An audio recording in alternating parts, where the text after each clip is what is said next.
I gotta. This mean I gotta start again. Send out the invite again. Oh,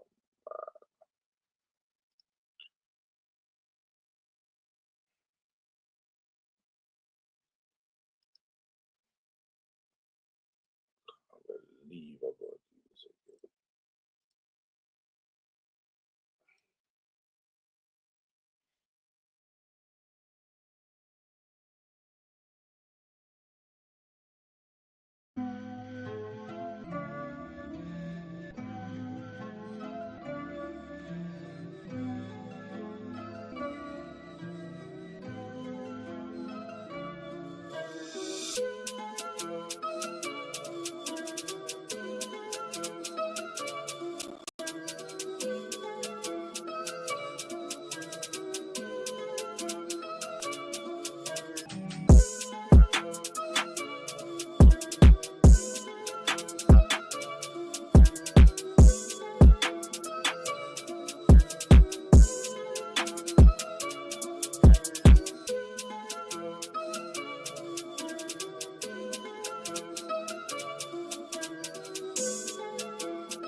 All right, we're back.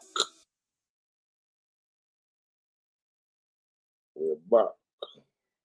Why is this camera like this?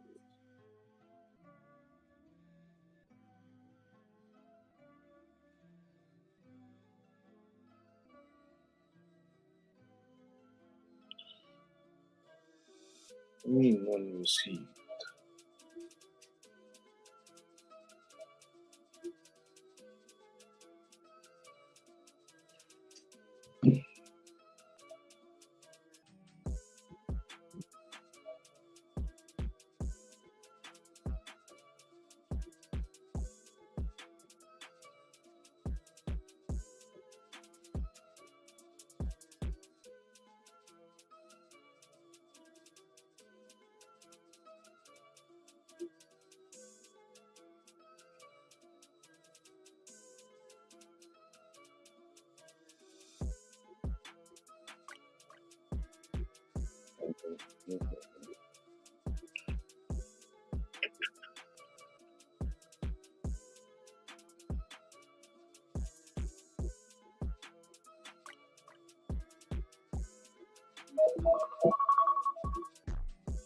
You receive it?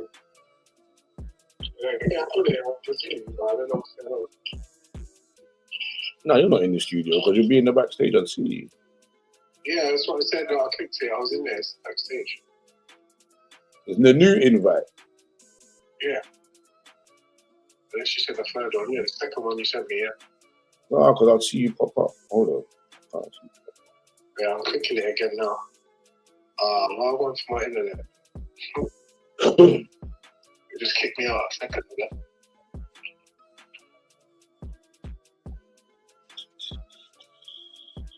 Let's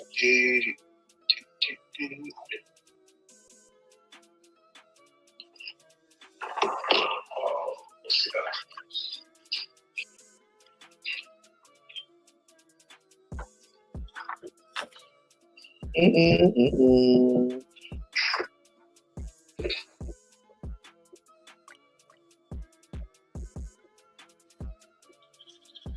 Yeah.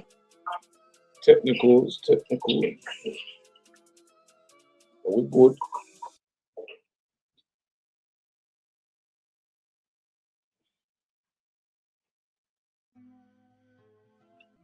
This one, yeah, man. This one's a deep one. You already see me now? No? Oh, Yeah, you just popped up now. So I'll add you in a second, yeah? Okay. Yeah? I'm just gonna talk a little while and then I'll add you in, yeah? Yo. Hey, man. So boom. I've got some people coming on the live today. As you can see, this one's a techie one. And you know what? I'm doing this from personal experience. Hello. Yo. Yo. What was it? I thought you was going live. I'm live. What are you talking about? You're not live, bro. So, that's what I'm talking about. You lot. You know these youngsters, they don't even know how to use the internet now. Christian again. That's what I'm talking about. They don't even know how to use the internet now. Later. That's what I'm saying.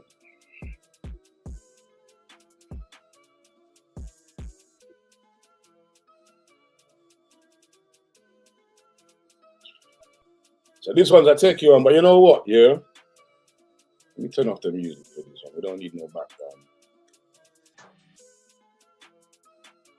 Remember, you can comment. Let's see your comment. You want to join the live? Just send me an email and then tell me in the comments you want to join the live. Kids being used as pawns in toxic relationships. How do I start this off? Let me show you how I start this off. Let me bring Mr. Live in. How we doing? Good, bro. Yeah, man. So, where did I bring this topic up from? I brought this topic up from my own personal experience in life. But not just my own personal experience. As you grow up, obviously the man them around you, you see what they go for. You see what the relationship, not even just man them, just relationships around you, how kids become pawns and it unfolds. So let me just give a backstory to my story quickly. This is my story. I'm from a single parent family, my mom, and I never knew my dad. It got to a certain age where I wanted to know my dad, innit? So I'm asking my mom these questions and she's not answering me. And I had these real big, frank conversations with my mom, like, yo, if it was a one-night stand and you don't know the man's name, I'd prefer to know that and be left where I'm left right now, which is not knowing nothing. The narrative you've given me is that he didn't want to know. And the shocking thing for me was when my mom passed away, she passed away without answering certain questions for me. Yeah? When she did pass away, my uncle come to me and told me that my dad come to check for me a couple of times at my nan's, but he was kind of like run away. But the narrative was always my dad didn't care. That was one thing. The second thing was I grew up hating this guy, thinking he was a mature adult, like a man. My vision of my dad, even now, is some mature man that's like 30-something years of age. But when I actually take the reality and look back, my dad could have only been between 21 and 25. So what did he know about love? How do I know whether he loved somebody? I don't think I know what love was then. I had this vision that this big grown man didn't love me. So there's so many narratives when it comes to this topic, and it's close to my heart. But one thing I want to try and do is let's unravel, let's be real and try and work out some reasons or some, because I know that my mom thought she was doing the best thing by I don't know, lying to me, making him not present in my life. She thought it was the best move for, but that's her fault. I'm the innocent party as the child. I'm the innocent party in this, and I think that children, I think that's what's getting lost in a lot of these similar stories and similar narratives is that when two adults lie down and have a child, they got to realize that the child is the most important thing and not either getting at each other or having a one-up or acting out in anger or spite. Because the only person that suffers is the child, no? Yeah, yeah, I definitely agree with you on that front. It's just easier said than done for most people. Yeah, but I feel like a lot of the times when these conversations come up, these techie ones, these real ones, I feel like it's always a narrative of, yeah, but she's this and she's that, or he's this and he's that, but no one's ever talking about the child in between, the ramifications. What does that child as that child's a sponge? Is the child, he or she is innocent in it? What are they gonna take from what they see happen between two adults that they both love? If it's in a relationship where they know both parties, you know what I mean? Like how do we navigate this? What is the solution? That's what this whole conversation is about. It's opening up conversation about how can this stop happening, because it's only the children that suffer. We're grown adults, no? It's a sticky one for a lot of people. I think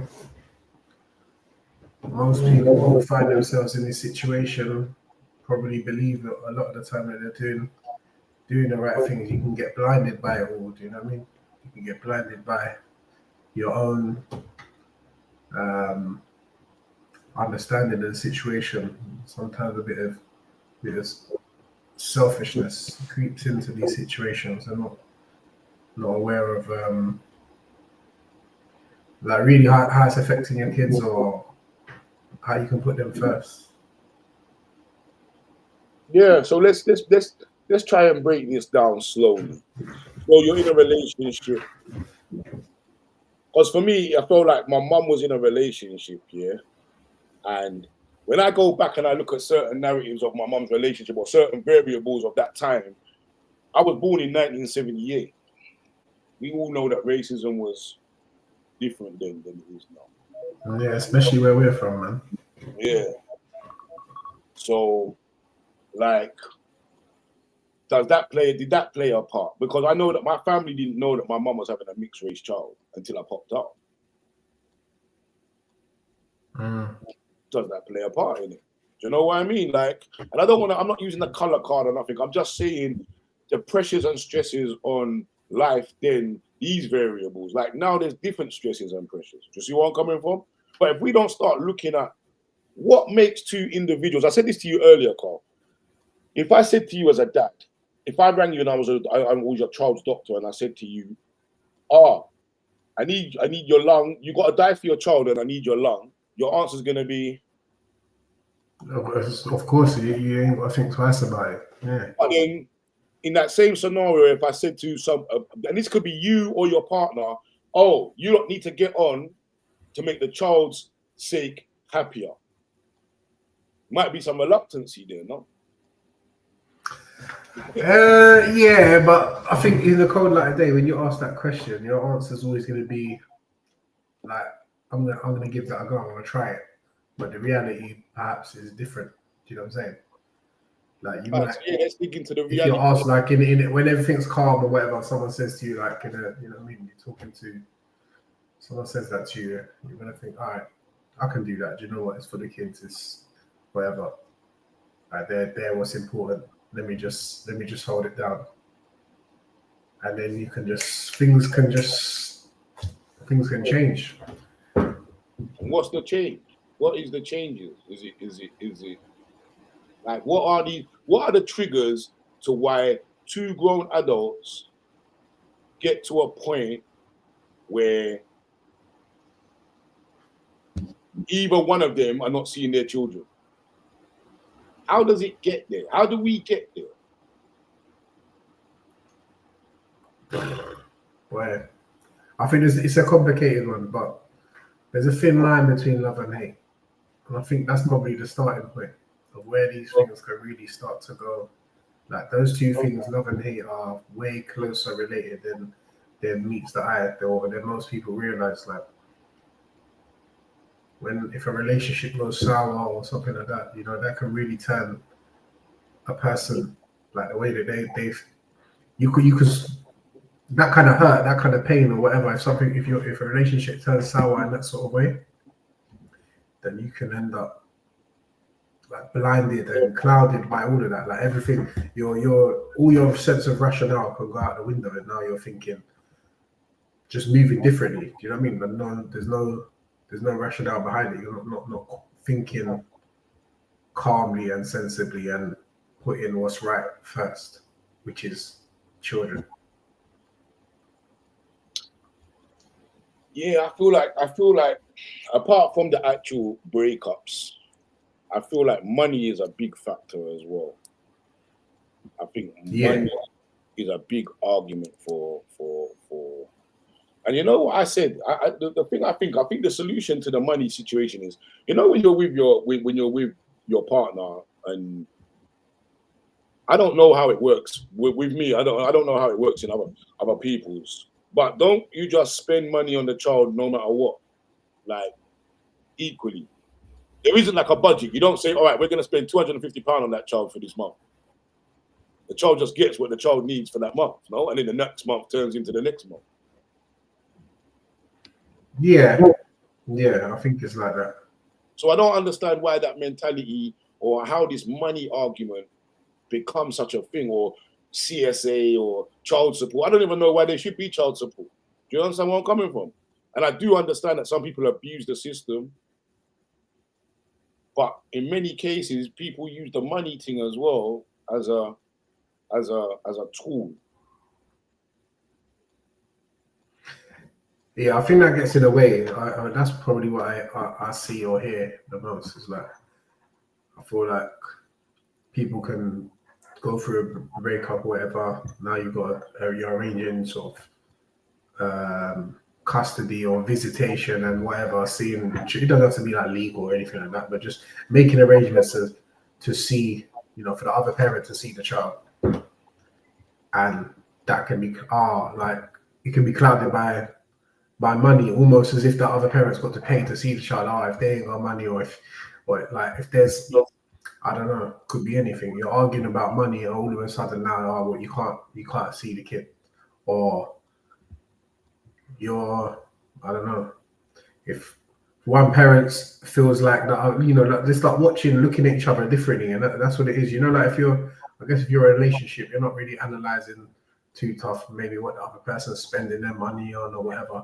But that can perhaps go differently in some relationships. You break up, you see, I don't know, the mother or the father, the other parents got a new car, or they've been on a holiday or something like that, and now you're arguing about money. Like, if you know what I mean?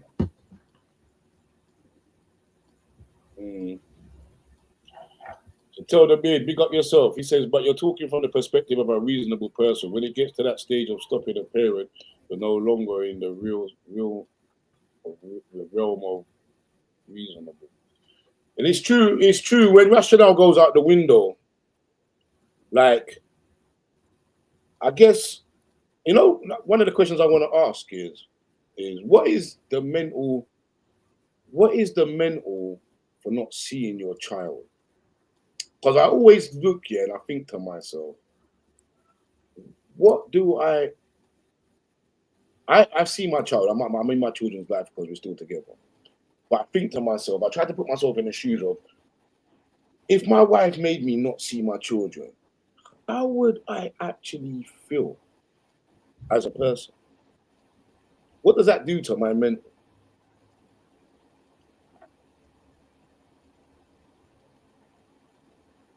I don't know if there's people on the live that's. Well, I lost the stream there for a second. I don't know if there's people on the comment in the comment section. I want to know what it's like, because what scares me the most is obviously when I see people that they lose children, but to actually have a child that's alive but I can't physically see them, that's a whole different mental pain. I can only imagine, because it hasn't happened to me. I don't know what that's like to have that space, to know that my child's alive in the world, but I'm being stopped from seeing them. Whether that be the government, whether that be the partner, like,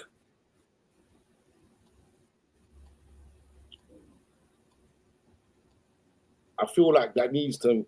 I don't think people understand when they do these things that there's ramifications to it, like deep ramifications, and that's the parent of the child. And then what happens? Yeah, you're changing. It's generational, man. It's changing a lot. You start doing that's like there's no telling what the effects are. That's like these sorts of things last a lifetime. These aren't the kind of things that can be forgotten or repaired or forgiven, really. And it is true. It's like right now, yeah. Go on. No, I was just going to say, I think, and often in those kind of situations, the children are none the wiser. Like, it's not even, it shouldn't be a blame game in there. Oh, it's this person, that parent's fault, or they don't want to see you, or like, especially if it's not that. Like, the truth is, if the truth is like your example, one parent is stopping the other from seeing the child. Those kids are probably none the wiser. Like, they may never know that. And in like the example you were using, if that's like the dad is the one who's being stopped, these kids just could go through the next few years of their lives or the rest of their lives thinking, oh, like you said you thought when you were growing up, like, oh, my dad don't want to know me, my dad don't want to see me, my dad, you know what I mean?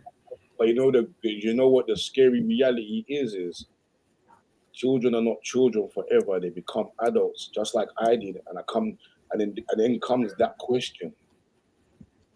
And then you have to start unraveling some things that you didn't think you were going to have to unravel. And I think that's what happened to my mom. And my mom was being very staunch on it. And it put something in between me and my mom for a little while, because I'm like, I'm just asking you. I'm not asking you nothing that I shouldn't be able to ask. I'm the product of you two. I should be able to ask you anything. I shouldn't be feeling resistance. And when I started to hear these things like, oh, whatever I done for you, but that is you thinking you're doing right for me. So when I get to I think in your example, if I can. Yeah. As I say, I think in your example, if you don't mind, I don't like you saying, you talked about your mum there saying she thought she was doing right. Like it's slightly different, or at least the way I understand it. You know, like we're talking about kids being used as a pawn. I don't know what the ins and outs there are, but you know, you had a conversation where she thought she was doing right by you, and that can often be the case. And when you talk about why people do something, sometimes that's the reason why. Sometimes they just think that that's what's best for the child, and they genuinely, if you believe it to be true, then like as a parent, if you believe that the best thing to do is to have X situation or not to see the parent, then that's what you're gonna do. Like if you believe it in your heart. But I'd say that that's probably rarely the case, that it's the right thing to do, even if you think you're keeping that parent, the child or children away from I don't know, not like a sort of any kind of immediately like dangerous person or something like that. But if that other parent you thought was like, I don't know, so in some way a bad person, that's still like the children have the right to see that for themselves and figure it out. It might not be nice, but yeah, I guess if there's a safeguarding, keep them away from that sort of stuff. If there's a safeguarding issue, though, yeah, a genuine one, I fully will understand that a parent that's looking to protect their child would put barriers in place to make sure that the child is safe. But we're not talking about that. We're talking about we're talking about two individuals that have broken up. And 9 times out of 10, this is not about bashing women either, but 9 times out of 10, the woman will be the primary keeper of the children, no? They will be the primary parent. Yeah. 9 times out of 10. Yeah? Yeah. But the thing is, for me, is I feel like that position can be abused a lot. I don't feel like men have enough rights that make women who have this power of primary parent. There's not enough rights for the man for them to not abuse it. Am I saying that right? Like the courts don't recognize. Yeah, there's no real ramifications. There's no recourse. That's what there's no ramifications for them to be able to abuse it, and that, for me, I think needs to balance out a bit in 2025 and moving forward. Is that there needs to be ramifications for actions, because I feel like it takes 2 parents to raise a child, not 1.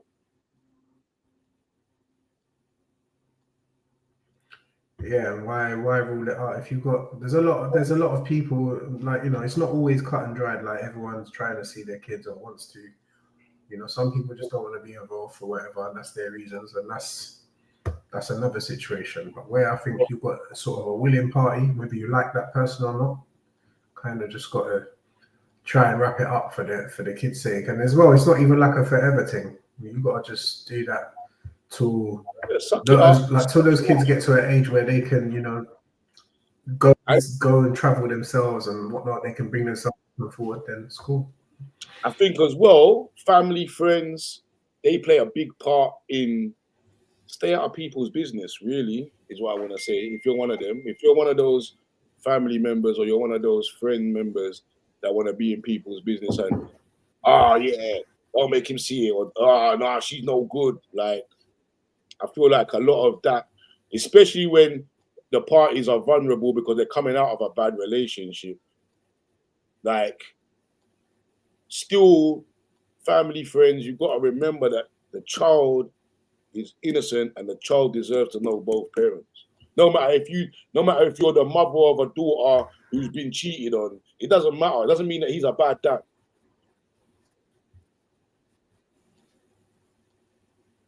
Doesn't take away from his parents. That's that thing that I was saying. Like, but that's the thing that I was saying to you earlier. Like, it's a bit, again, like you said, it's not to like bash women or whatever, but the phrase comes from, you know, a woman scorned. Oof, it's like a dangerous thing.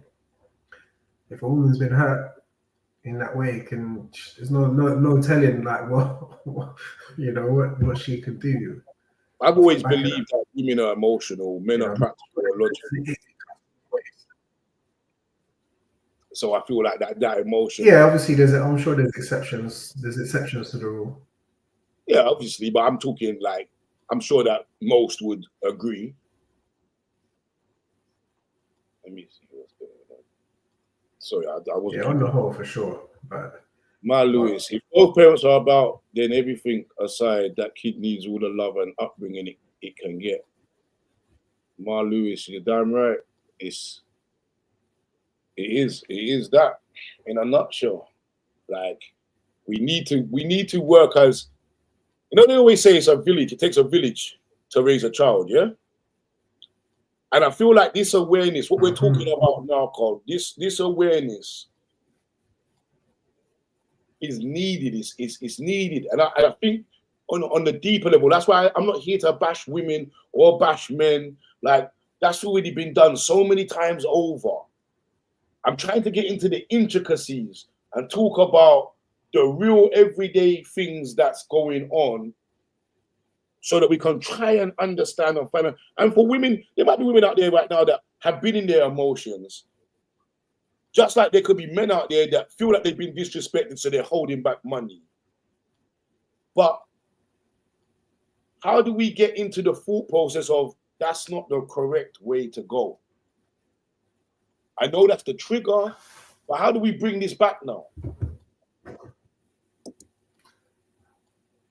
I think you can only be responsible for yourself. Like in these situations, you can't. And that's probably the other thing. I reckon a lot of people who maybe have acted a certain way in these situations, i.e., they've, like you said, the man's held back some money, or the mother has sort of been difficult about visitation arrangements, whatever.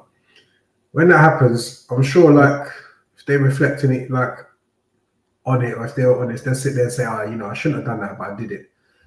Shouldn't have done that. It was wrong. Like, people know right from wrong, but it doesn't. If, like, would they act differently the next time, or would they go and try and fix that? Like, when you're worried about maybe how the other parent is going to like retaliate, and sometimes there's some level of pettiness that just continues, so back and forth. You can be like as mature and responsible. Say again. Yeah, but I feel like that pettiness. Yeah, see, I feel like what I'm worried about is no one's really understanding that the level of mental health, or the impact that this has on whoever the individual is for life. So whether that be the child, whether that be the parent that's being stopped from seeing their child, these effects can be life lasting. But nobody really. It's all right in the moment when you're feeling scorned, or you're feeling disrespected, or you're feeling bitter. But what about in 10 years' time, when somebody's feeling that low that they don't want to be here no more? Because that happened. And nobody's thinking about that. Or what about if what the children are seeing, they now mimic and become that person? Or they accept that from another person when they get to a certain age. Like, there's a lot of things it's that cycle repeating itself, isn't it? Yeah. And I feel like if these type of topics are not talked out like how we're talking them out, then how is there ever going to be change? It's almost like the toxicity. It's almost like the toxic behavior takes over anything else. Rational thinking, yeah. I think it does, and it will go. It's one of those problems that's probably been around since the beginning of time, and will carry on. But until a couple of things like there should be ramifications for that sort of behavior. I think when we're talking about strictly, obviously, on the subject, kids being used as pawns, that shouldn't happen. There will be repercussions for that. And I feel like it's abuse. But it takes a lot of maturity from the parents, man. You've got to be.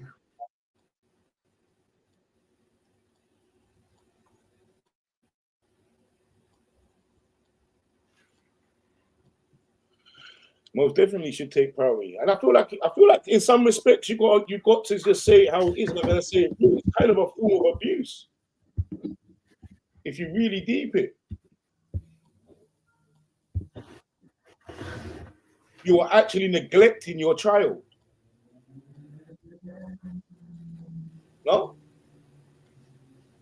Or am I going too far? Yeah, and I think, do you know what it is as well? I think there's no. I think there's you touched on something there, which I think I'd add to. So in life, like a lot of people, you can't miss what you don't know.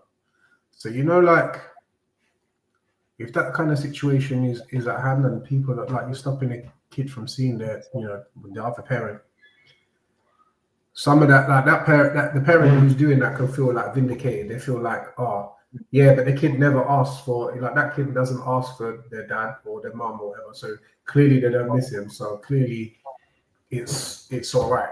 Clearly, you know what I mean? Like, they feel like, oh, maybe I am doing the right thing because they don't even ask for him. And that's got nothing to do with anything. That's no justification for doing such a thing. Do you know what I mean? Like, just because you can't miss what you don't know or whatever, that's got nothing to do with it. Like, they've both still got a right, like the child and the parent have still got a right to know each other, and you can't explain you know, what kind of value and stuff like that is being that is being deprived from that child's life by the other parent. Do you know what I mean? Yeah. There's like experiences and learning and the like the love and the bond and stuff like that with the other parent. They're missing out on it. And one thing, as you know that, and you yourself, like, we know that life can be too short sometimes as well. Do you understand where I'm coming from? Like, no one never knows if tomorrow's promised. So all of this time thinking that, all right, tomorrow's promised, it's like, I just don't understand. I just really wish I could. I try to understand how somebody could think like that. Like, I try to think that if me and my wife split up and I had my children, why wouldn't I want my wife to have 50%? No matter what I tried to think of any scenario. She stole from me, she cheated on me, she whatever, disrespected my mum.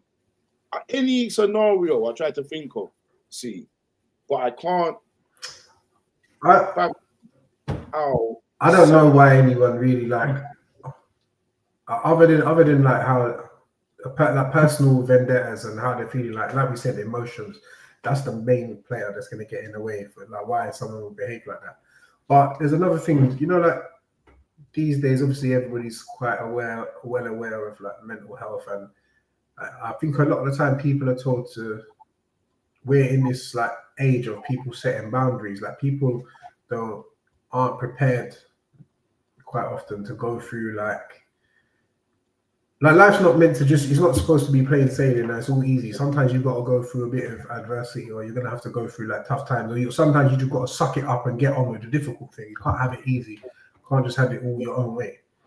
And a lot of the time people think like, dealing with that parent, dealing with that other parent is difficult. So let me just allow it. Let me cut it off, you know, because it might, you know, I need to set a boundary for myself. I don't want the headache, And there's a lot of that these days. I think we're hearing more of it. You know, people keep talking about, you know, like therapy is a big buzzword these days. Everyone wants to go therapy, and everyone, if you go therapy, you're gonna get told, you know, you need to set yourself some boundaries and blah blah blah. But it's not all. You can't. Of course, there's got to be some boundaries. You know what I mean? But well, put your kids first. Put the kids first, and you don't need to have those like.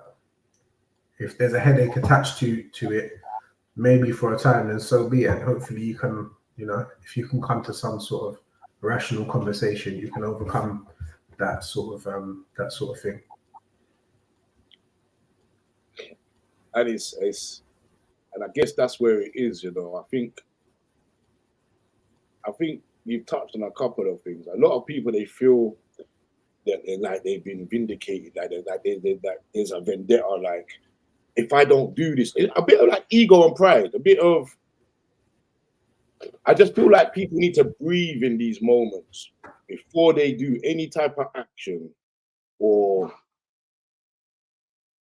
try to deal with the situation of kids and them seeing. Like, no one has the power. It should be a 50-50. You started it 50-50, you finish it 50-50. I just don't get where the big leap. I don't. It's not 50-50 though, is it? Like, just to be real, like it's not. You've got 50-50 rights, but I think sometimes there's a bit of resentment kicks in. Like, if you said that mothers tend to get they tend to be the primary caregiver. They end up with, I don't know, custody, or they've got the kids so many days a week, you know, or they're with them most of the time. Sometimes a bit of resentment can kick in. You're in a relationship, you're living together, you're sharing certain responsibilities, and now all of a sudden you're gone, or the other parent's gone, and now one parent's got to pick up, say, 90% of not necessarily financial responsibilities or whatever, but just in terms of like physical, like getting up early, going to bed late, running around after kids, doing this and that and the other, and they've got to do it all by themselves. And I think that's too, and it's, you know, it's an unfortunate part of the thing, and it happens. Part of the process, yeah. But also, it's like not to defend. All right, here's one for the women. Yeah, right. There's a lot of men that live with their woman. Yeah. Now, let me finish. Let me land on this. So they live with their woman. Like it's the woman's house. It's her setup, and the man comes and lives with the woman. Then they have a child, whatever. Yeah. And I've seen this in a couple of relationships where the woman is kind of the primary everything. Yeah. But then the relationship goes left and she has this big high expectation of the man now. But she kind of mothered him, not mothered him, but she kind of done everything for him. I feel like in that type of situation, yeah, you as the woman would have to look at, you can't expect to get blood out of a stone when he's been molded a certain way. He needs time to change now, no? Yeah. Do you understand where I'm coming from? Like I see this happen. Yeah, so you're saying like you've seen the man was a certain way, and now you're expecting overnight that it's gonna be different. Yeah, he's supposed to be expected overnight to now financially have a home and do all of these things. There's no gap. There's no understanding. There's no like, what's the solution? How do we uplift you now so it's better for the child? It's more like, oh, you're whatless, or you're this, or you're not bringing that into the table. Do you understand where I'm coming from? And that happens a lot, where I feel like women need to understand that. And I'm not saying it's the woman's fault, and I'm not saying that the man doesn't need to step up, but I feel like there's a loss in that transition. There's a loss when it comes to a big fight and an argument. You kick the man out, but you're expecting everything there and then. There's no communication. There's no realistic communication. Yeah, I think it's an expectation. It's an unrealistic expectation, isn't it? It's like, if you're going to go in through that type of scenario, then if that happened, the kids got the other parents got to go and start again. You have to maybe give them some time. But this is the way it is. That I guess there's no sympathy and there's no time. Like you got to like, if you leave the house or whatever, maybe the mother's still used to a certain standard of living or whatever, you still got certain commitments for the kids. You just got to, like, can't wait. And that's why I'm teaching Tay right now. Yeah, like, I don't want him to move in with no girl. I don't. I want him to have his own. Set yourself up, have your own, and then come together. If you're going to be with a woman, come together and build that together. Because when it does go left, it's the best way. Because when it does go left, you're left with nothing, really. You don't even own a knife and fork. The knife and fork you've been eating from for all those years, those times in your yard, you're thinking is yours, they're not yours. When it goes left, they're not yours. You know what I mean? It's just. Yeah, I agree, man. I see it. It's very crippling to feel that our innocent children are being subjected to something that they don't need to. And it's all because of basic things that can change. Let's be real about it. The things that we're asking to change it's not hard. What we're talking about, what we've been talking about, it's not hard. Ego, pride, anger issues. Even just being able to forgive the other person for the greater good. Why you stop now? You look. We back up.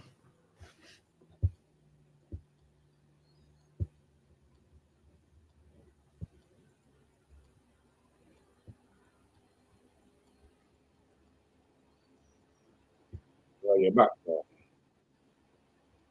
Yeah. Froze like you was mad. I don't know what happened there, man. Internet. In your internet. Don't have EE. No, but mine's been tweaking today as well. I don't know what's going on with it. waiting for. But yeah, I was saying sort of. With us. Who's dialing in? Lewis is here.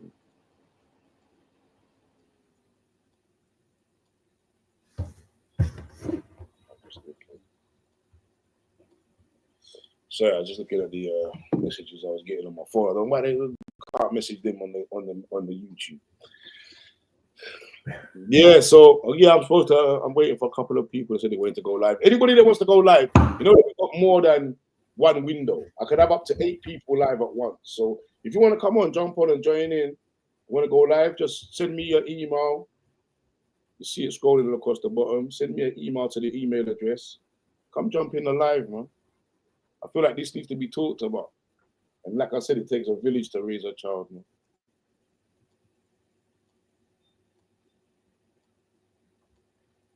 Just going back to the point you made before the stream went down.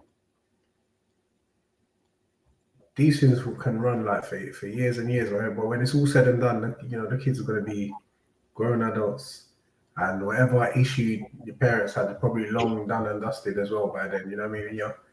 When you're old, and they ain't got nothing to do with each other no more. But that's going to live with the kid forever, really. And I didn't start asking these questions until I was 34, Carl. You know what I mean? So like, and unfortunately for me, and this to women and men, life can be short. When I started to ask these questions, my mum passed away suddenly. So life there isn't a tomorrow sometimes. I didn't get my answers that I wanted. I second that, man. I say this I talk this to anyone that's willing to listen or hear it, man. I think if you're in your 20s, 30s, 40s, and you still got your parents around, make sure you take the time and just ask them a bit about, because they're the whole life, like long time before you was even thought about it, before you was even born. Just get to know them, man. Ask questions, because too many times recently I've been to funerals year after year recently. I think of coming to your mum's even, and it's like only then people start hearing the stories. Come to the funeral, then you start hearing like really what that person was about, how they lived their life, what they went through. It's crazy. Like I said, you start hearing the things you never knew about them. So your parents there, man. Make sure you get to know them. Ask questions. You know how much years I've linked my uncle when my mum was alive, and it wasn't until my mum's died that my uncle started to tell me the truths that my dad come to my nan's and whatever. And I'm like, why wasn't this spoke about when my mum was alive? Why didn't I have this information to go to my mum when she was alive? So men and women, I tell you, life can be short. So and now you'll never know type of thing, really. I won't know. I will never. I've had to accept that my mum was stubborn, stuck in her ways, and she thought she was doing best by me. So I have to. What can I do? She's gone now. She's passed away. I can't. What am I gonna do? Hold on to this. Now I'm left with sadness that is my dad still alive? Is he died? Am I gonna be able to reconnect? I've done a YouTube video trying to reach out. I'm like, when I really look at the mathematics now, I'm at what age I am now, he could even be dead now. I could have a whole family out there that I don't even know of. Mad. And this all comes down to toxic relationship.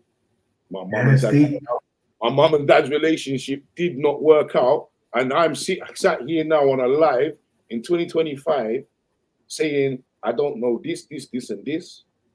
I've never met my dad. I've got one photo.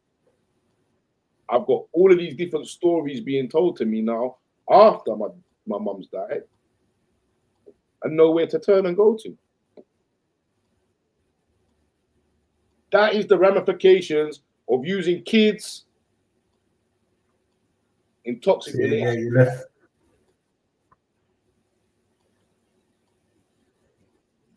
What's going on here? Let me have a look. Misty Mornings, big up yourself.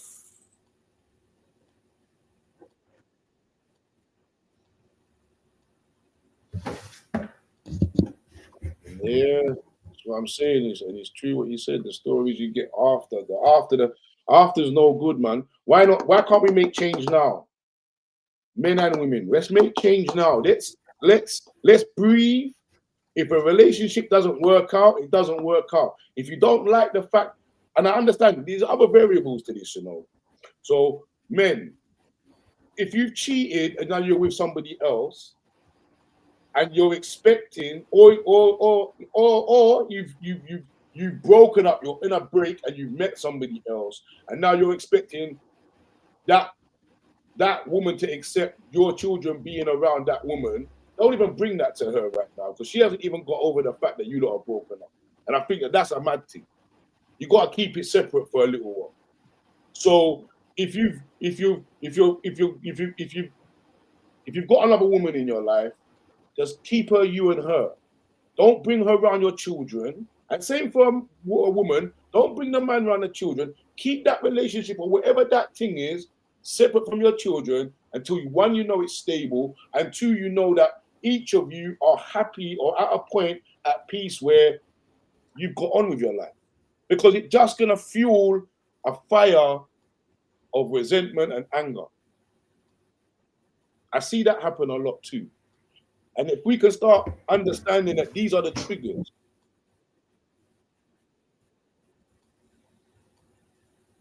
I'm not saying that you shouldn't have another partner. I'm not saying that that shouldn't happen. What I'm saying is a lot of people think that they can get into another relationship and just bring that person around the children. They're supposed to be ghosts. And I'm talking... No, don't work like that. It's going to take time. You understand me? That person's got to be ghost for a minute, man. Yeah. If it's normal though, if it's just like if it's not like a cheating type of scenario, or whatever, you know, you spent your time apart, and you both people got to be realistic enough and mature to understand that the other parent's going to move on at some point. You know what I mean? They might not, but the likelihood is they will. You know what I mean? They're going to move on at some point, and you just got to trust their judgment. You know, unless there's any major concern, like you said, welfare issues or something like that. But to get to that good co-parenting point, yeah, see, there has to be a time where you lot both get to grieve the relationship that you've been in, to be able to breathe on your own, to learn that you're going to be on your own, or to learn that life has changed for you now. There has to be. Yeah. Sorry, that's exactly what I meant. I'm saying, like, if you've had 2, 3, 5 years, 10 years, whatever it is apart, you know, you've got to be realistic enough to be prepared for that situation will also change again at some point. You could be apart for however many years, you can be single, but someone's going to move on. You've got to accept it. I mean, it's not on them to come and ask your permission. Yeah, you can't. I feel like at some point you can't be bitter. Where's mom? Yeah, mom's going to. Sorry about that. Yeah, I feel like these are the things. I think these are the things that people need to start to understand are triggers and the reasons: bitterness, resentment, anger, feeling disrespected. Like these are it's difficult. Like we need to keep hearing that, because to manage them in a different way, it can only be beneficial for the child. Just speaking from experience alone, all that sort of stuff is I think I said it to you right at the start of this stream. Like, it's easier said than done, and you got to keep trying to put the children first. But it's easier said than done. Like, you know, I'm sure you've been through, like everyone has been through certain situations in life that are probably more trivial. It can be work stuff or whatever. You know, you got to bite your tongue to that person, or you got to just, you know, you got to be the bigger person. Yeah. But those could be isolated instances. When you got to do that, maybe perhaps again and again and again, or like it gets, you know what I mean? People have enough sometimes. And I guess then what do we do? What do you do? What would you say if this was repeated behavior what is a solution? What is a solution, not the solution? All right, so let's pick a scenario.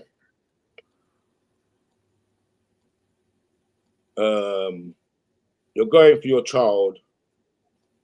You're going for you've agreed that you get your child 3 days out of the 7, yeah? Mm-hmm. 1 week for no reason at all, or no, for 1 week I'll keep a simple one. For you. Let's just say you pick them up the same time every week, and then all of a sudden, but that other parent keeps missing the time.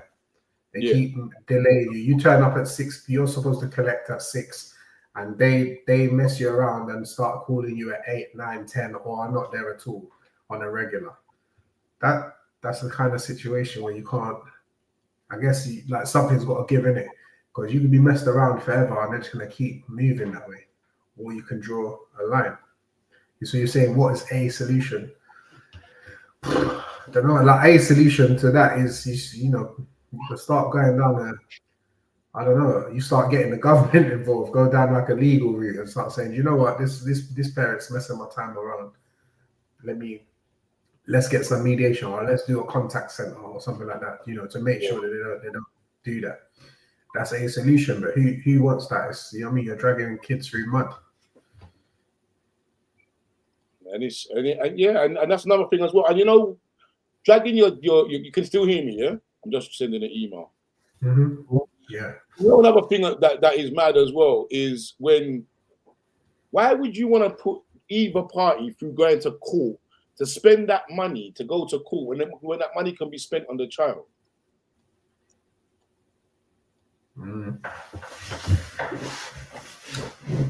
Sometimes needs must, I guess. You can't come to agreement, you haven't got that communication. I'm just picking out the comment here from Miss Shanshan 13. Biggest downfall in a lot of relationships, whether they're regular or romantic, is a lack of communication. And that's it. It's hard, especially when you get to them terms and you're on bad terms. It's hard to talk to. Use the example of someone cheating or whatever. Like, it's hard to talk to that person that cheated on you or disrespected you or whatever the situation might be. So communication is difficult. Yeah, 100%. What else have we got here? Communication is a big solution, and it's true. Communication is mad. Like, it's not even like you need to spend this money and so when you send the email sometimes, I automatically do .com, but I forget about .co.uk. I've been sending this link 4 times and I've been bounce back. Yeah. And it's true communication. The real UK, big up yourself, man. Tell the beard. I think that's the best way. Like, if you can talk, I believe genuinely, that there's no problem on this earth that can't be sorted out through like a conversation. There's nothing that you can't sort. But it's a willingness. Do you know what I mean? You've got to really want to. Yeah, you've got to sometimes you've got to put your shit to the side. It's bigger than you.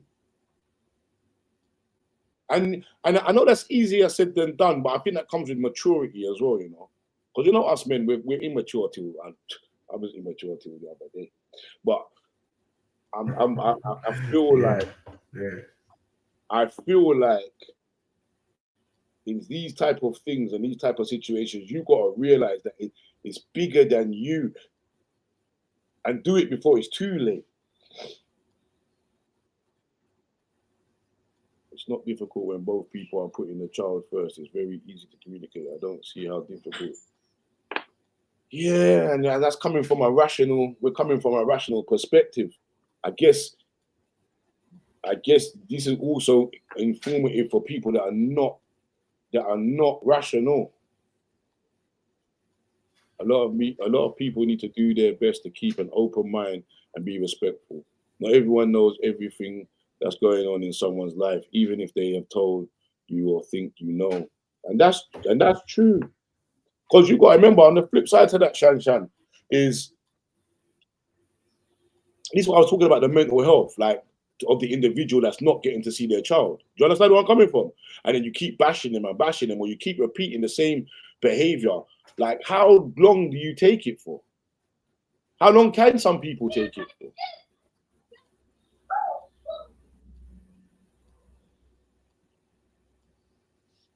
Why is it with you lot? What is it with you younger people and not being able to use technology? It's a simple invite. You see, I sent you the invite.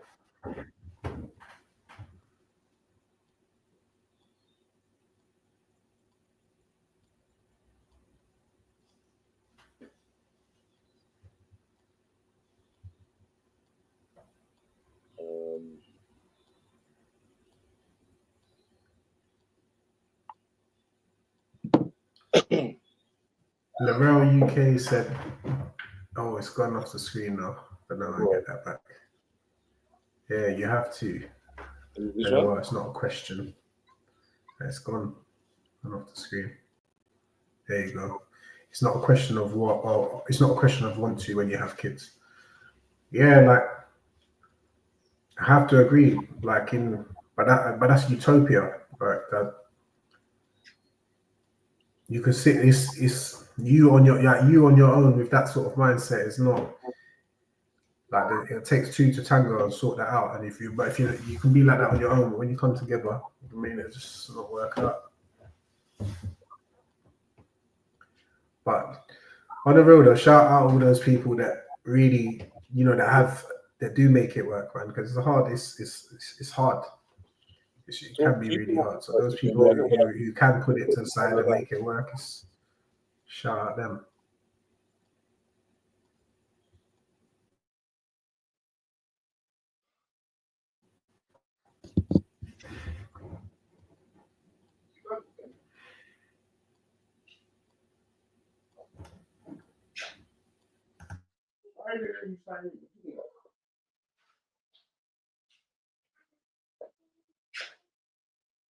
Why is it? Just follow the link.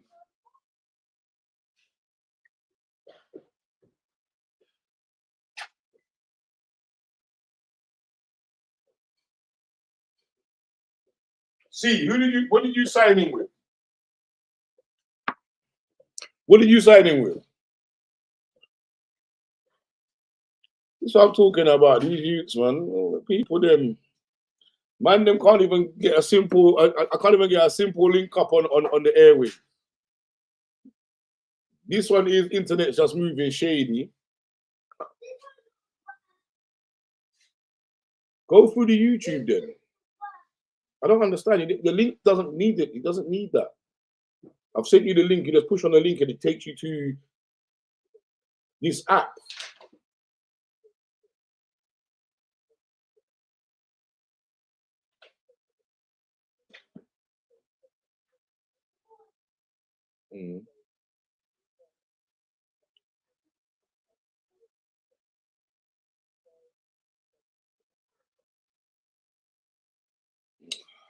I don't know.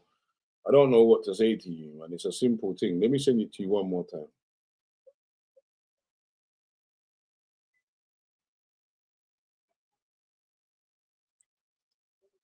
Everybody else I've said this to, they make it. This is what I'm saying to you. This is the same one that drives at 20 miles an hour. Simple, man. Work it out and get into the backstage, and then we can jump on.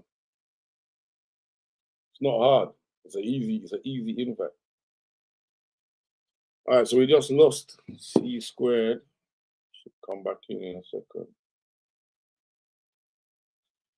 Yeah, this is a mad one, man, and it's one that's close to me. It's close to me because I love my mom to death, man. Rest in peace, but she didn't answer my questions.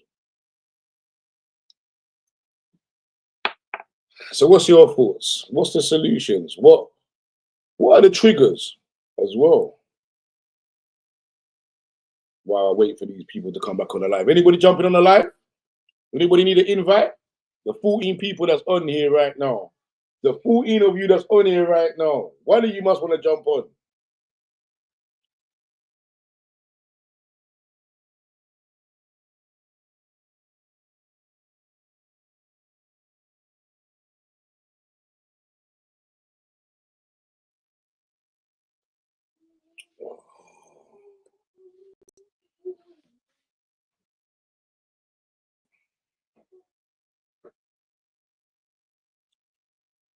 There we go.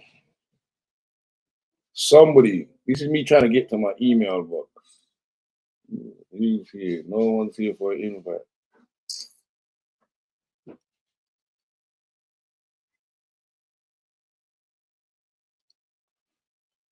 So I'm just waiting for 2 people to come back on the live.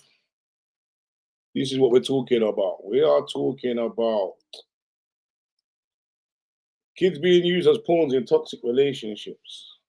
This can be woman, man, either way. That's what I'm saying. How do you get back before the new person's supposed to be on?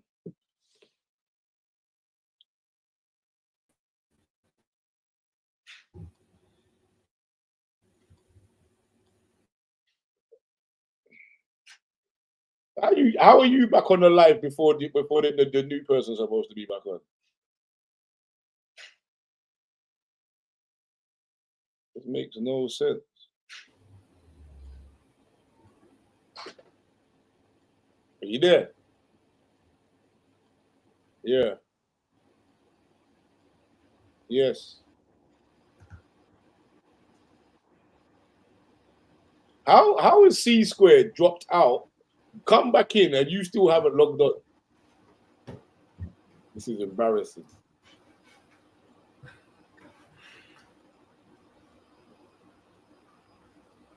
You know what? I would not be calling you to come and fix my kid's bike or nothing like that, bro. Technicals.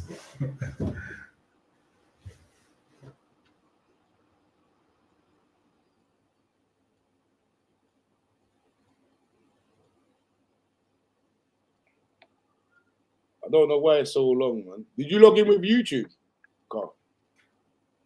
Nah, that link takes you to StreamYard. Yeah, so the link should have taken you to the StreamYard place. Yes, everybody's on there for.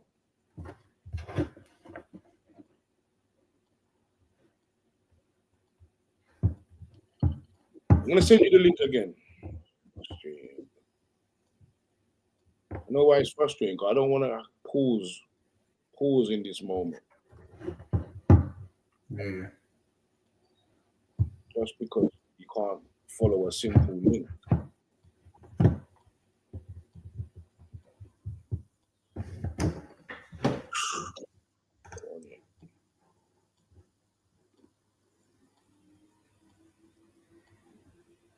Your questions in the comments there, LITO. You're gonna do a live like this again? Yeah, so this is my new concept, you know, Shan. This is my new concept. I'm trying to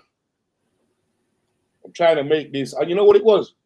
See, I was thinking to myself, like, I want to not just vlog, because I am a person that reads your messages, and I know you don't know this. And I tried to go live with the music and the DJ and thing, and then I was thinking to myself, hold on a minute.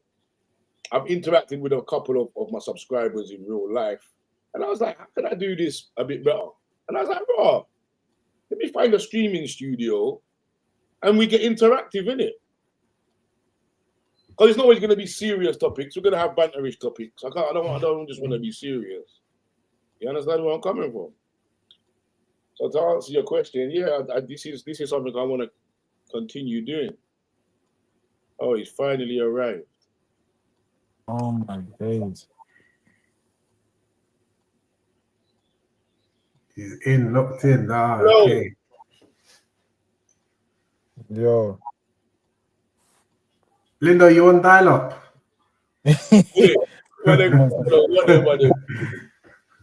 Some Flintstone thing, man. What's happening? You alright? Yeah. AOL. You're not looking suave for the camera, boy. So, you know, thank you, Baba. Okay. So, you know what the topic is? It's kids being used as pawns in toxic relationships. I feel like this type of conversation, Lindo, needs to be had just to raise awareness. It's not even about bashing people, whether that be women or men. It's not about, I'm not out here to bash people like that. I just want to talk about how it makes people feel, what solutions we can have. Like, I don't know how deep we're going to go with this, but what's your opinion or what's your thoughts on children being used as pawns in relationships? My opinion on it, yeah.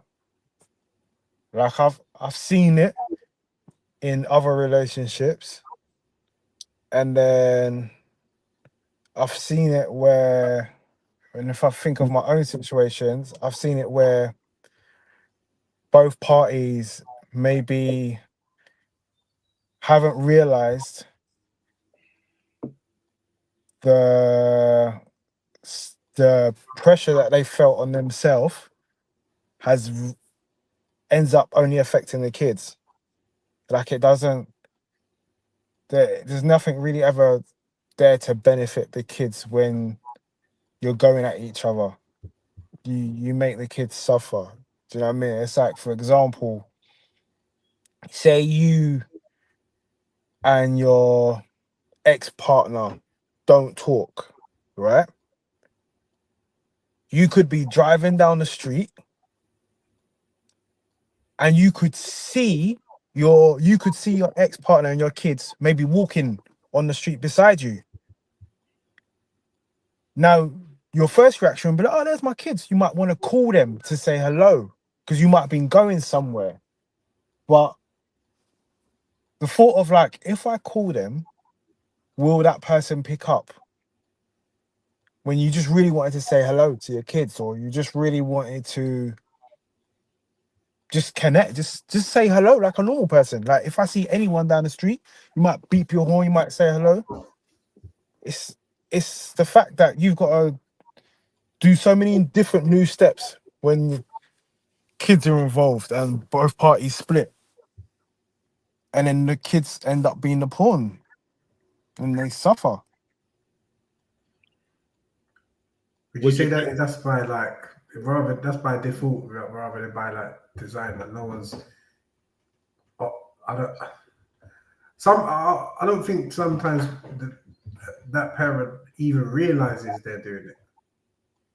I don't think we like cover that or address that. Like, it's, do you know what I mean? Sometimes they don't even realize what they're doing. And that's what I'm saying. Like by doing stuff, but not even, you're right. Like by doing stuff by a lot of parents, I think a lot of things are done because sometimes we don't hold ourselves accountable to our own actions. So we don't realize what we're doing it. The first thing a parent might come out is that I need to protect my space. I need to protect myself. So I'm not going to lie. There might be some parents that do it intentionally, but a lot of parents might do it because they're not even realizing what they're doing. Yeah, like it works. So like, it works in both ways. I've seen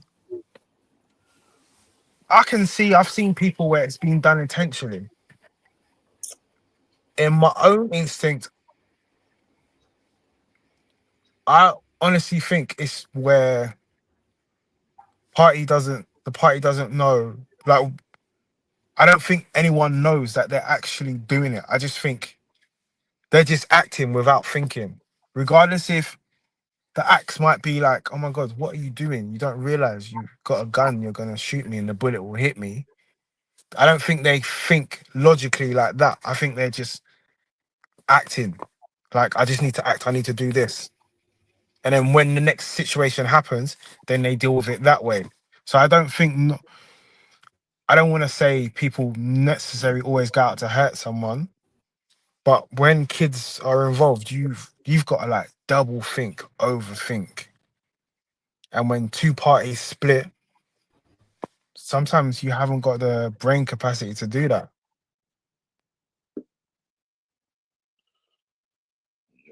And Like, it's so true. And it's mad because when I start to listen to you and you say like, I didn't even, something don't even come into my thought patterns of like, if I saw my kids down the street and I can't even say hello. You don't want that. You don't want to cause a scene. Or you don't want to argue in front of your children. Like, it's just a simple thing of a hello becomes so hard. yeah, and that's the thing. It might be where because I've had it might be where the person does pick up, yeah, but they might pick up after the third or fourth call, and they might think, "Oh, you're just calling to bug," but no, I'm just calling to say hello, like, because ideally, when you come out of this thing, when I came out of it, my main thing was like, you know what? I still am a family to you guys. So I'm still going to always treat you as family. So when I see you, you're family. You know what I mean? If you need me, you're family. And I think maybe I am a bit naive to, nah, man, you got to hold this and you got to hold that. They got to do that. Like, I don't know. Maybe I look at it as in a fairy tale thing. And you got to understand as well, women might see things different. Like, most times, majority of the time, the kids are with the women all the time, yeah. So the women might see it as like, well, you are free, so you're just most probably just partying and most probably just doing whatever you want to do. You get up when you want, you call when you want, you see them when you want, but they might not really ever take into account that it's not like that. You might be, when you're not, for a man, I know when you're not with your kids, if you've lived with your kids and that, it's like that void is something that doesn't get filled. Yeah, 100. So like one doesn't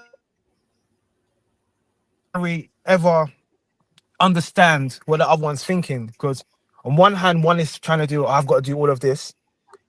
On the other hand, the other person is like, well, I want to do some of that as well, but I don't get the chance to do that. So they resent you. So what I've learned,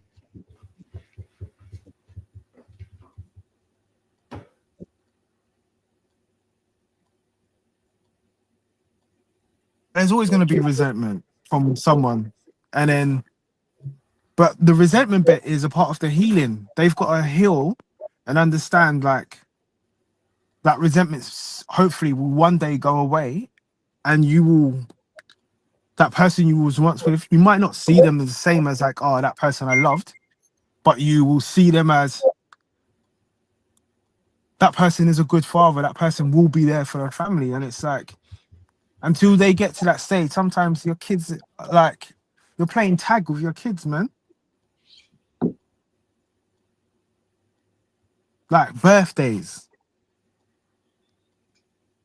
Christmas, stuff that you would have never thought you'd have to really ever worry and think about.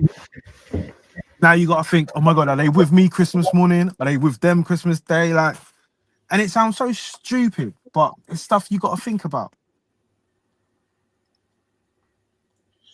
Like, sorry to keep going on. My biggest pet thing I hate, yeah, I never wanted to be the parent where we're at a sports day and the mum is standing up one side and then the dad is standing at the other side.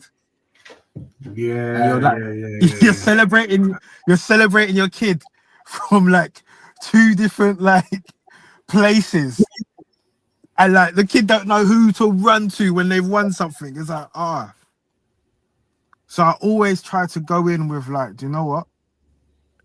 I grin and bear it, but shit, do you know some what? things are always going to be hard. Linda, you saying that one there, it's a deep one, because You see, like, the best thing in that situation might to even be not to turn up. If it's gonna be like that, the best thing might to even be like, don't turn up. Just let the other parent go, because it'd probably be like that confusion, that pain for the like at the time for the kid is, it's a bit mad, isn't it? So it's like the best thing to do is probably to possibly to stay away. But even then, like, that could be misinterpreted or misconstrued, misunderstood as he doesn't care or he's not interested. When it could even be better to just stay away rather than confuse the kid. The thing is, you're right, but kids don't like kids are smart. Kids are smart and they grow fast, but they're also not as smart as we think. Because no matter how much we understand, if you've been living with your kids their whole life, and then you are the one that leaves the house, or you are the one that leaves the apartment or leaves, it could be through mutual decision, but because you have come out from their setting, the kid might always think you chose to leave me. So then when you start staying away from certain things, even though you're trying to like protect yourself and you're trying to give everything breathing times, kids might not always get it. They might just think, well, you don't want to be around us. So it's sometimes, as a man, it's a lose-lose situation. Yeah. Like, You're damned if you do, damned if you don't. Men, that's us. Like, we are built on this lose-lose situation. So when it gets to this lose-lose situation, yeah, what does that do to you, the individual? What's the repercussions of that? It's breaking. It's breaking because it's like you're in you can't escape. So it's like you keep trying, knowing that you might lose, and you just hopefully one day that there will be a new balance, a new setting. So the narrative is, to be honest, not to give up. So for men that are going through the same thing, or even women if it's reversed, the narrative is to just not give up. I would say not give up, yeah. I would say not give up. But I will say I can thoroughly understand why either party might step away for a bit, because like it can play a big effect on your mental side, because if you lose something, you already won't feel wanted. And then if you're going to keep trying with something else and you get another rejection there, you're going to feel unwanted again. So I understand why people now go and come back. Like, I'm not saying like, all right, bam, you just gone, you're in the next country, your kids are like 37 now. Like, you turn up at their wedding. I'm talking about get your head right. Get your head right. Get your situation right. So maybe you can come back into it where you hold more cards and you can act on your own right. You have your own place for them. You have your own schedule for them. You can provide your own care, after school care for them when they're with you. Like, if you was both given the opportunity, yeah, as men, yeah, if if you was given the opportunity to take 50-50 custody of your children, would you want that? Yeah, but I got most of us has 50. I have 50-50 No, but I'm custody. I'm asking because there's a big narrative out there as well that men don't like to look after their children or they don't want to do 50% of the work. So I'm just asking if it was presented that you have 50-50 custody of your children, would you take it or would you Yeah, be straight. I okay? say yeah. I'll say yeah, 100%. I'll I do that think straight it's because the that also mechanics makes of it it. are difficult, right? Men are not capable of doing 50-50, especially if it's young children involved. Yeah, if it's young children, I understand that it can be hard, but like to be honest, that gives like okay. So as a man, if you can do that because you also give the mum a break. That whole narrative of And oh I like we yeah, only want them for the weekend or we only want them for 2 days. No, that's crap, man. We'll have them the same amount of time and like it helps both parties function. Maybe you're easier when that happens as well. It becomes easier for both parties to talk.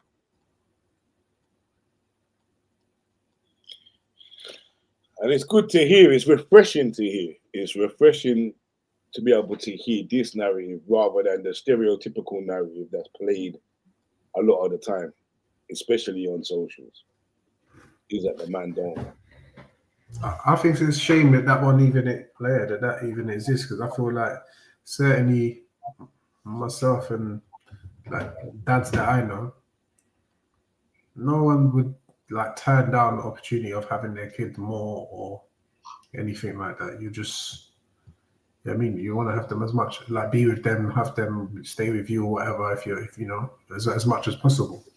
I Well, think the women, reality is a lot of time like the how that works out is quite sometimes can be like it's difficult to do perhaps, but it's worthwhile. Do you know what I mean? mm, women that's in the on the live, that's in the is watching.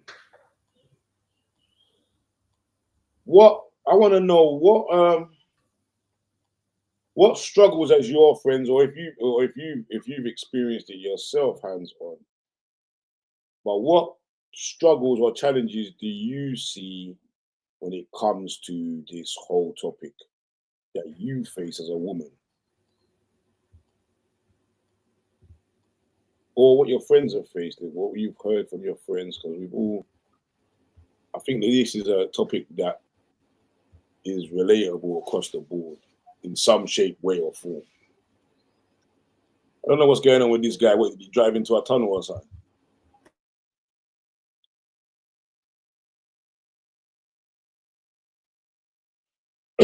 That's the only thing with this.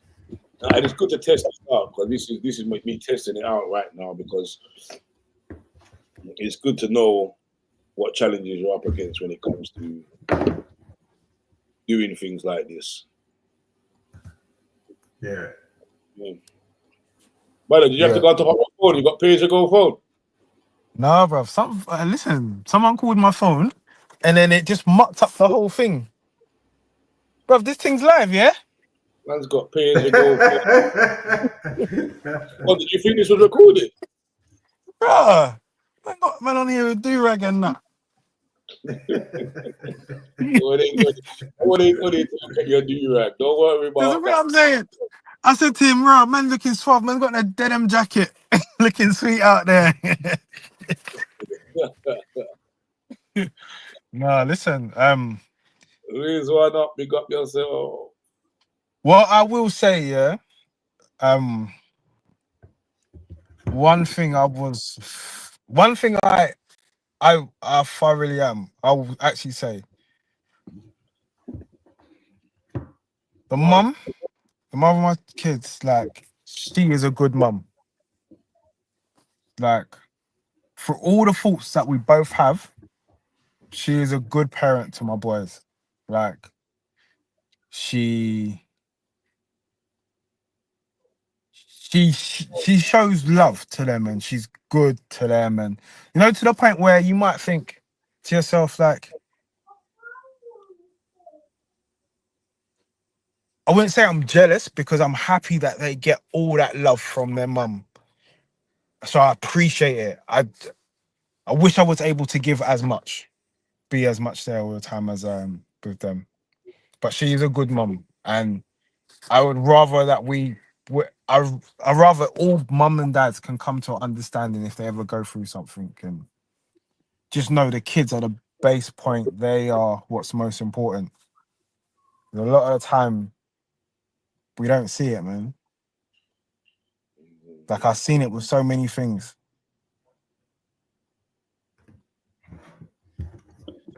Yeah. Like, I see it with, I don't know. What would you advise people? What? Give them a scenario that give me a breakdown. Give me a So savannah. Give me a topic, or give me a part of it under the umbrella of this question of if what it your is. if your pal's saying, you know what, I gotta leave, I gotta like duck out, man, I can't do this no more. Like, Leave the how would relationship. you advise them? Like, like, can't be around the kids, so they got to What duck I out. They think got to what it leave. is, I was to advise Tay now, yeah, after experiencing these type of things, yeah, is that know who you're lying down with first of all.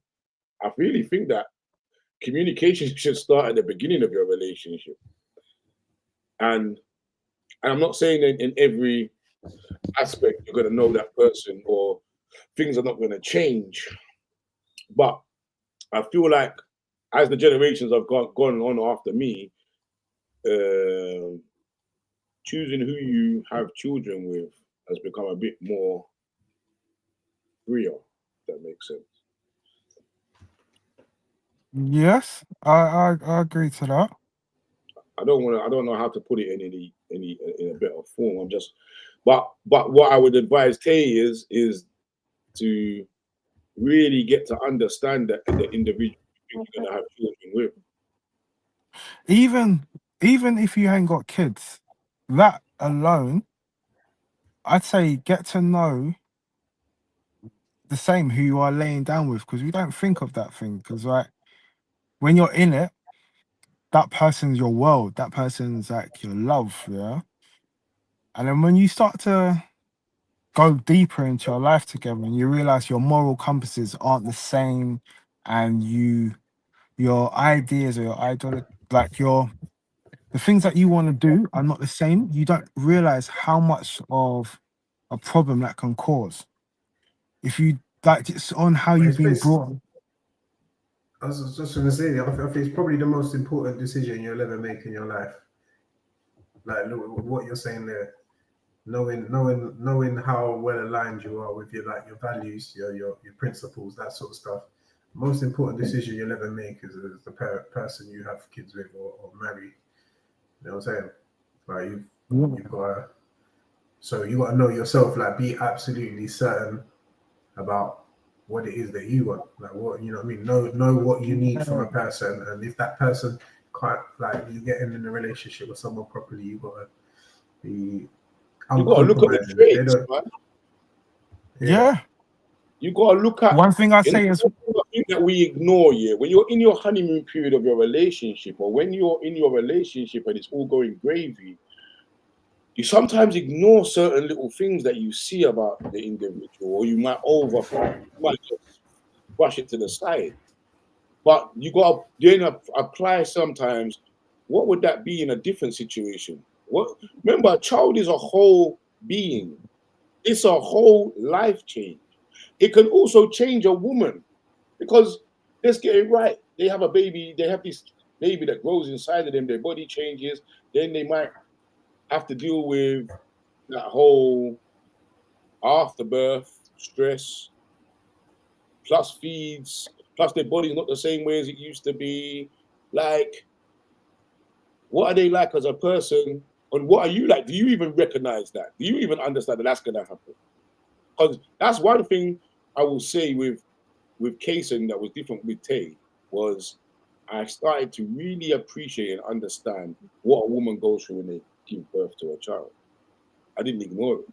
But before, I took it for granted. So that's something I had to change as a person. I had to understand that maybe my wife is not going to feel pretty, or maybe she's not going to show me the attention because she's not feeling good. It's not even about me. It's just about her.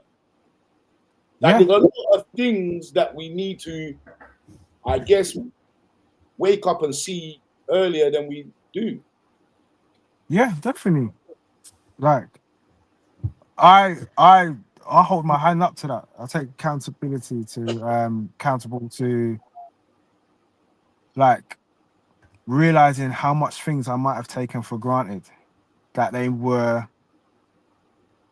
me they might have been minor things, but they could build up to bigger things, and like it can cause problems. Like, also knowing that not everything's about you. Sometimes, just like how you said, like women going through changes, sometimes you have to understand that going through changes, and you just have to be human and try to be there and not forget yourself. Yeah. And with that understanding, that's where communication comes in. And I think, like, if we don't have understanding, how can we communicate? Because what are we actually communicating if we're not understanding? It's all going to get lost in the transition. I just feel like awareness, especially on this topic, there's too many children out there that don't need to be going through what they're going through. Right? They got two people out there that love them to death, but they just can't get it right. So that innocent part is going to suffer, which is sad. Somebody else was trying to join the live, Rowan, but he's also like somebody else I know, doesn't know how to use the link. Tell you sent out some hard link. Says the brother that drives at 20 miles an hour in an 80. Because I'll be cruising, homie. I want the people to see me. Let them see me.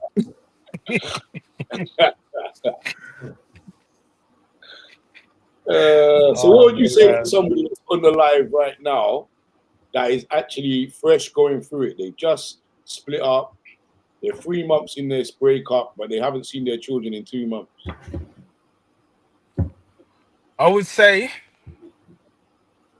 hold your head up there. Please think to yourself why you haven't seen your kids. If you haven't seen your kids because of the partner, like meaning I don't fuck with them, I don't mess with them, then that's wrong. Like, don't let your kids be the pawn, or don't let them be the bullet that hits your ex. So if you can't see them because you're not allowed to see them, that's a total different. You then have to sort legal advice, and you have to go through whatever channel is available to you. If it's because it's too hard at the moment and you're not used to this new settings, you have to try and explain that to, whether it's your ex. Like, it might be too hard to explain it to the kids because the kids are not going to understand that. And then you have to seek help, and you just have to try and get through it. But don't stay there and beat yourself up either. Don't, like, if it's you can't see them, don't beat yourself up to the point where you're just talking negative to yourself all the time. If you have friends, He was spitting as well, you know. He was spitting. You know what I mean? He's got no advice etiquette. This guy, we have to take him to training school. We have to put him back in training camp, man. He's got no live etiquette. You understand me? But we get the gist of what he was saying. You understand? Get the gist. Yeah, I think the thing is, just take time, man, and communicate, man. Don't be too. I think that's. I don't start a war. Do you know what I'm saying? Don't start a war. It's long. It's long. You don't want to get. I just wish that people could understand here that we are just humans. You know, we are humans, and like you said earlier, there's no reason why we can't communicate. You can't not get this right. It's just if you want to. There's always a way. No matter what it is, it doesn't matter how bad it is, there's always a way. It's just whether you want to. It's just whether you can be the bigger person, or you can take time to understand, or you can take time to breathe, or you can go and find solutions to whatever problems or traits you may have. There's so many, but it's whether you want it. It's one thing I really believe in. That I'm not special out here, and nor are you. We're all human beings. You know, I could talk about this. I could keep talking about this. We're an hour and 40 minutes in so far. Supposed to have somebody else join the live. Yeah, Linda will be down and back in a sec. I'm sure. Linda will be back on. Yeah. But me, I'm gonna have to cut in a second. No problem.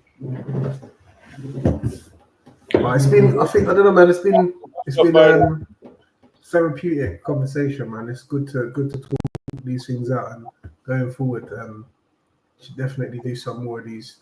There's lots of things to talk about, man, and addressing stuff like this is only gonna make each one of us better. Maybe, you know, you pick up some things from people who are dialed in. I mean, pick up some things and maybe conversations, and for men to talk as well, for us to talk it out and not be, you know yourself. Us as men, we can be vulnerable. We can be picky at what we talk about. Our ego and pride can get in the way sometimes. We can be stubborn. There's lots of different factors when it comes to men and talking and expressing. It's hard for us sometimes. Childhood, bringing up, how you've been brought up, where we've been brought up. Like, you gotta be hard, and so many variables. But it's refreshing, and I'm glad. And you know what? Our respect goes out to both. You understand me? And I hope that you're an inspiration to the others that are listening in silence that's on here. Like, yo, it's all right to talk, man. Like, yeah, talk. I my phone cut out. we know Like, YouTube kicked me out. But it's like, talk. That's one thing I would say. Like, do share what you're feeling, because you might not even realize your pal going through the same thing. And to maybe to get the same perspectives from someone else or something different. Sometimes when you don't talk, you might not even realize you're doing the wrong thing. Many times I've said something and Carl, you've told me like, nah, Linda, you're acting up. You're doing the wrong thing. And I'm like, you're right. So do talk. Whatever heads are around there for you, talk. yeah, man. And life is short. Live your life, man.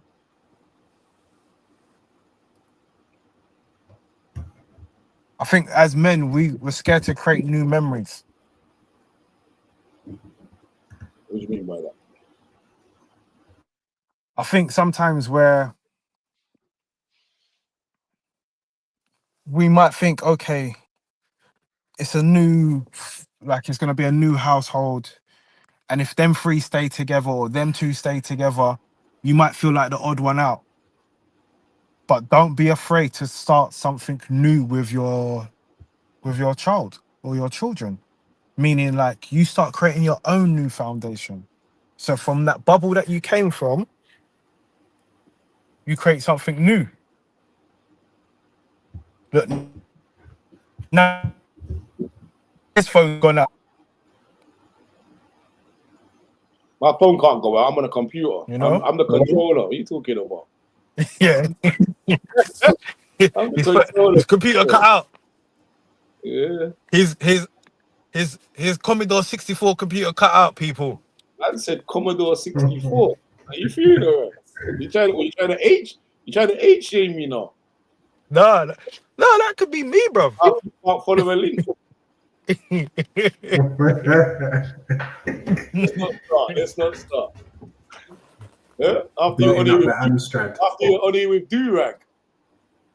Yeah, but I didn't know. When How old are you? You know what?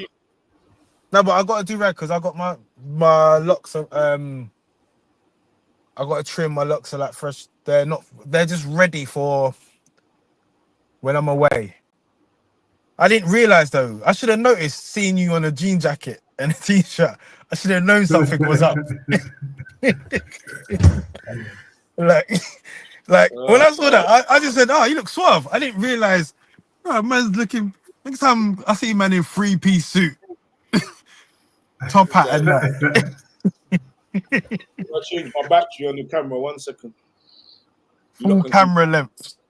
So man, so you can see his shoes. I'm gonna have to duck out anyway, man. But yeah, I've got to be somewhere. So, Linda, I'll catch you soon, man. All right, blessings, Carl. Take it easy, love, yeah. Yeah. Oh, cool. I don't know how I exit this. Just put leave on the bottom, Carl. There you go. I found it. Yeah. Carl, you change your battery. We're gonna duck. I'm out, brother. Oh, sorry. We're going to. Carl's got to go somewhere, and I've got to get back into a work call as well. With your do-rag on. No, I'm gonna take that off. I'll take that off. I'll take that off. You're on a work call with a do-rag on. I can have my camera blacked out. All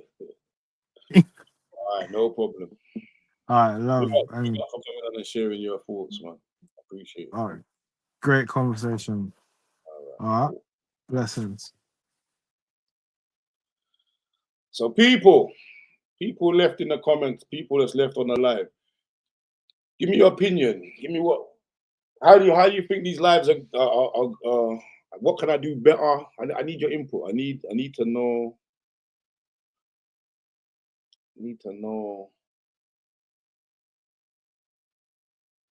I want you lot to get more interactive as well,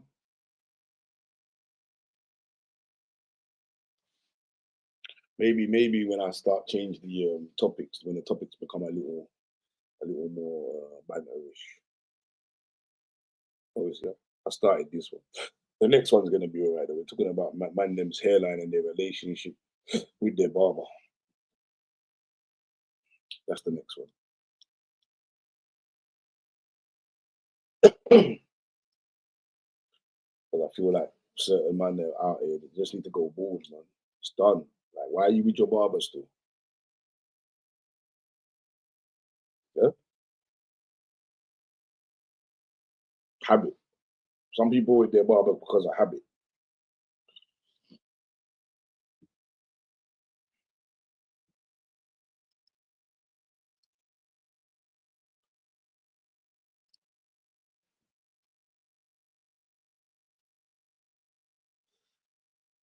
Seven still on the live. So for me, that was refreshing, man. It was good to talk, especially with the younger ones, man. Younger bucks. The 30s of the world. I'm due to be 30 again. 30 something.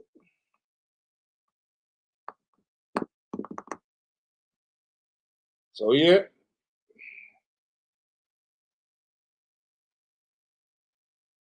No comments, no? No one gonna comment for me. You know me, I like to be interactive.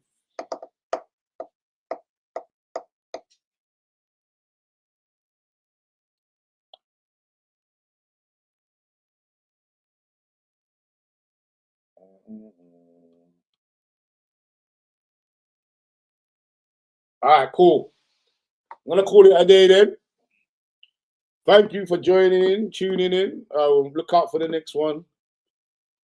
Next week, now I'm going back to work. I got to finish a vlog with Tay. That will be coming out.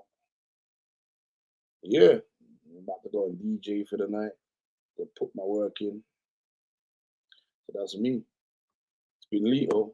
Tell the artist friend, right, we're out here, Tay LITO, we're doing bits. Peace.